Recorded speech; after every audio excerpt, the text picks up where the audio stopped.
I just need to announce that it's cold in Arizona. I think I'm gonna drive into the heat though. So I'm gonna remain optimistic. It was like 36 again yesterday when I was riding. I had to soak my shirt. So this is just, I assume that desert overnight, you know, thing where it gets cold and then it gets hot. Simple as that. Yeah, wish me luck. So I'm here with Kobe, right? Kobe, yeah. Utah guy. It wasn't his idea to come out here, so I'm not going to hold it against him. But we learned a new lesson today, which is never, ever take a loaded up GS 800 with street tires on a road that includes even 1/2 of an inch of sand, such as this right here. This is the hardest riding I've ever done.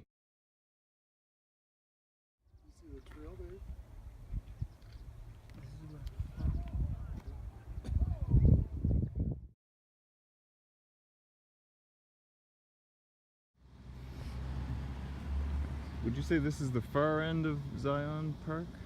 We're about in the middle. Yeah. It just keeps going? Mm-hmm. Yeah?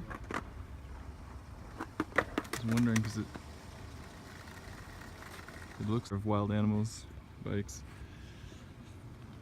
Oh, oops.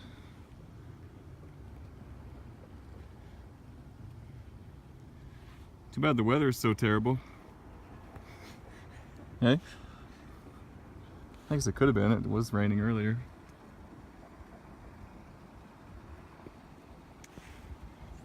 The bikes look good in this setting, eh? I'm very conscious when I say "a" around Americans.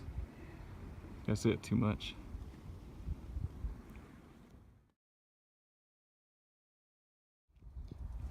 So this is Zion, which is I think a good name for it. It's kind of a crazy name for a crazy place. So a good day, good first day in Utah. Except for the sand riding. That was a bit of horse shit, but whatever. Live and learn. My bike is too big for sand. I think all bikes are not made for sand. I'm coming to find the perfect place to pee. Does this look like a good spot? Yeah, I'd say so.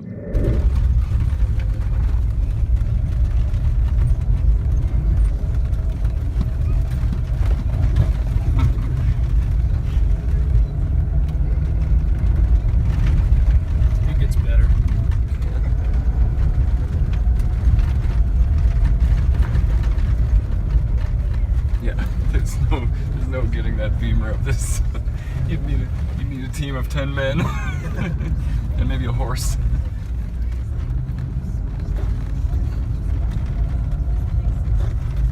This thing has definitely got the coolest low range. The rock crawling mode. Yeah.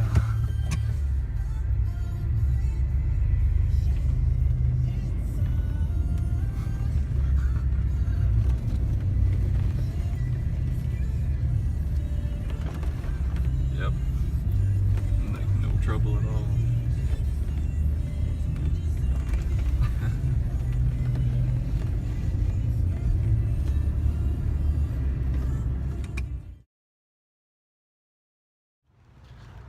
Come across an unexpected dam and huge bridge. Check it out.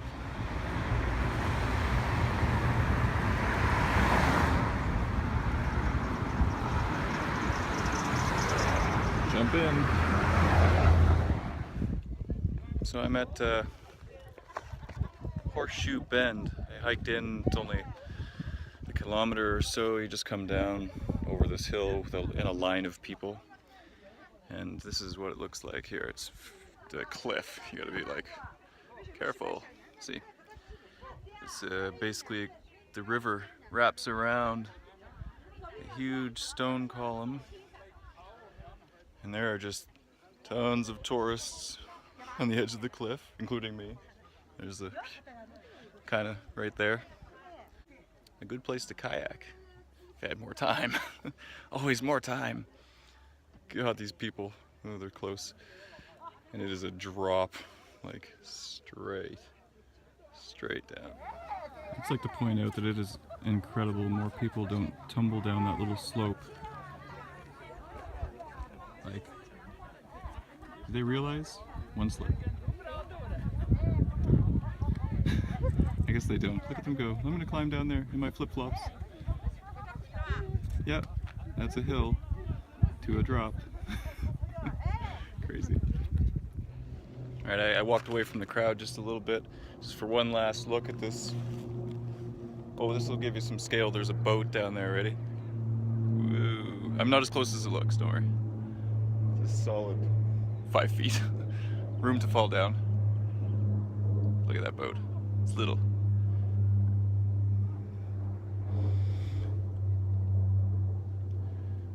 On an unrelated matter, you might notice I have earplugs now. It's possible that I'm yelling at the camera for the rest of the trip. What a great idea. I was thinking it's really loud, and I googled whether it's a good idea to wear earplugs, and apparently it's a very good idea. I don't think it's so bad because my helmet was all closed in, but still there was like a constant noise. And now I just rode the last few miles. First time I tried it out. It's wonderful.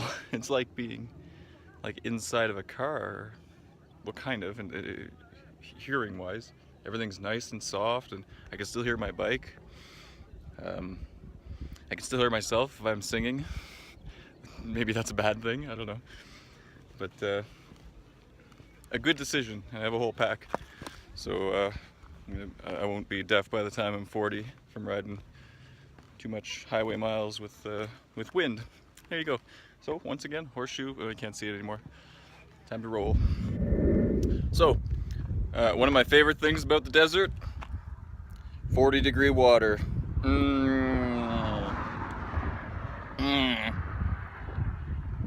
Refreshing. A little roadside anecdote for you. My last stop, where I hung out and had a little bit to eat. I was just getting ready to leave, and we'll call him a drifter, we'll say, walking down the highway. He walks into the little whatever rest stop. The first thing he does, he does the usual thing. Hey, you got a smoke? Nope, sorry. And then he goes over to those little tables and posts. He takes a knife that he was carrying and just throws it into the post. Like, all right, I'm gonna move on. Once you start throwing knives, and it's just us, thinking we're not gonna be friends. Getting into Monument Valley. I think this is just the beginning. There's one right there. I was questioning whether there was more than one, but it seems like there's just the one road that takes you through on the way to Valley of the Gods, which is my planned camping spot tonight, which is apparently a free campsite that's really nice. I got let me think about how to say this. So, education is valuable, right? It's worth spending money on. Well, I got an education this afternoon, and that is, and I knew this, I kind of knew it already, but now I definitely know. Now I have my certification in where you should and shouldn't try to put this bike on its center stand. The only place where you should do it is on an absolutely level enough to play Jenga surface, asphalt, because if you do it anywhere else, the bastard just wants to tip over, and it did. So I'm pretty sure I broke that case. I'm gonna call it the good. I'm gonna look at the bright side here and say at least the case took the brunt of it, because it fell down pretty good, and I got to buy the pleasure of deadlifting it again. But I adjusted my technique, and it wasn't so bad.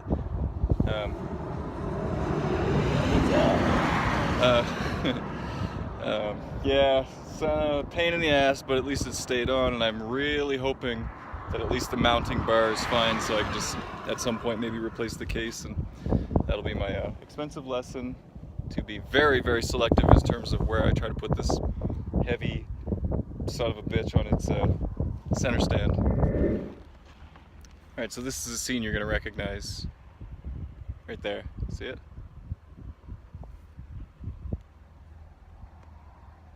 I think that might be in Forrest Gump where he stops running. Somebody look that up and check that for me. It's very familiar. I'm sure it's been in a lot of movies. It's cool to be here. One more to check off the list. The real deal. Monument Valley. It's actually the first one that I found was kind of like, this is exactly what I expected. I guess I've seen so many pictures of this place that this is one that I kind of knew what it was going to look like. And I'm pretty sure this is the spot that you always see. I think these guys, like if you look at those ones, and that one, with my bike, that's busted case. Yeah, that's the scene. I'm actually getting close to my camp. I stopped earlier than usual today. That wouldn't break my heart. Yeah. So I gotta share this this story. These guys that are just leaving, the whole family of Chinese. I just had a full photo shoot with them and the Monument Valley in the background. It's pretty funny. They one by one, like, pictures with the bike, with the valley.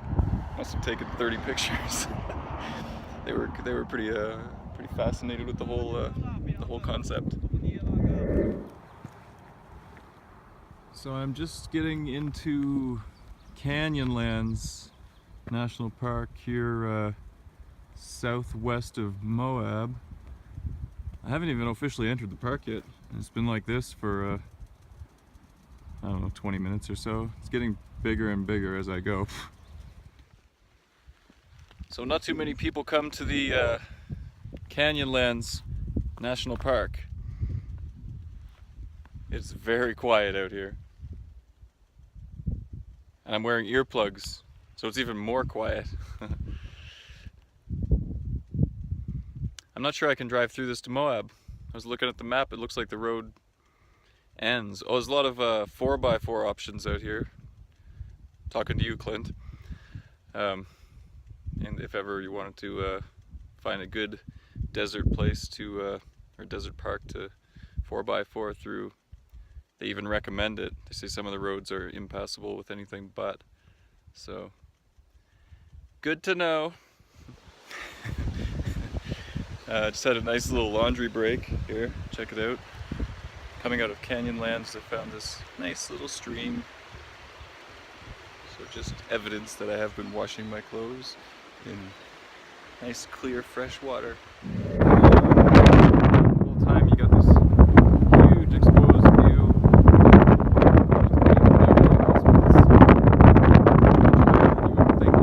When you're down there looking up. So this is Arches National Park. It's a rock climbing gold mine for sure. I mean, you just look at this stone. Might need to actually become like a real rock climber to get in on some of this. So check out Balanced Rock. It's very big. I got up here closer to take a better picture. Very, very big and very balanced. It's interesting. Okay, here's a closer look.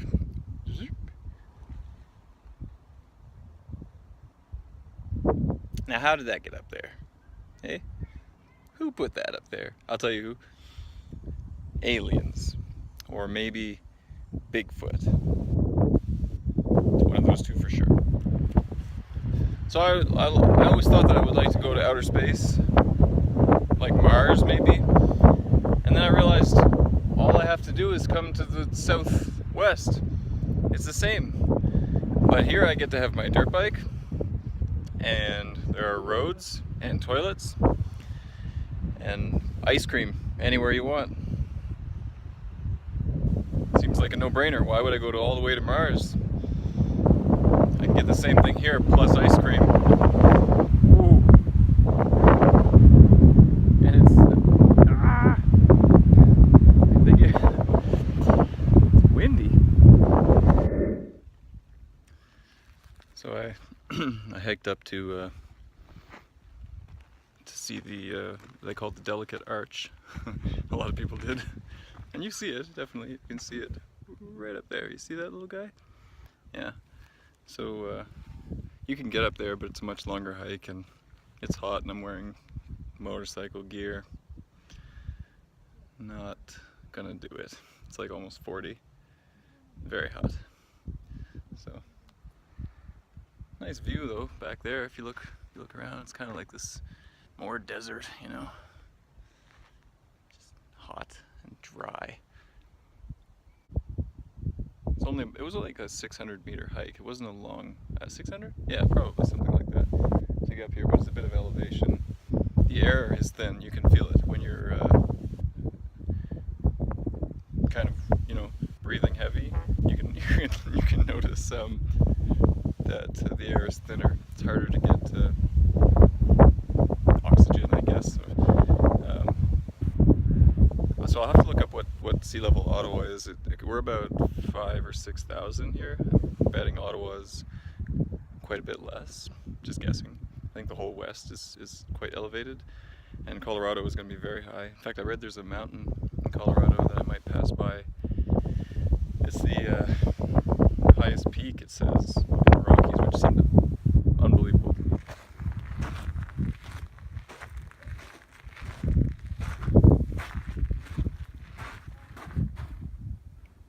I don't think I go up there.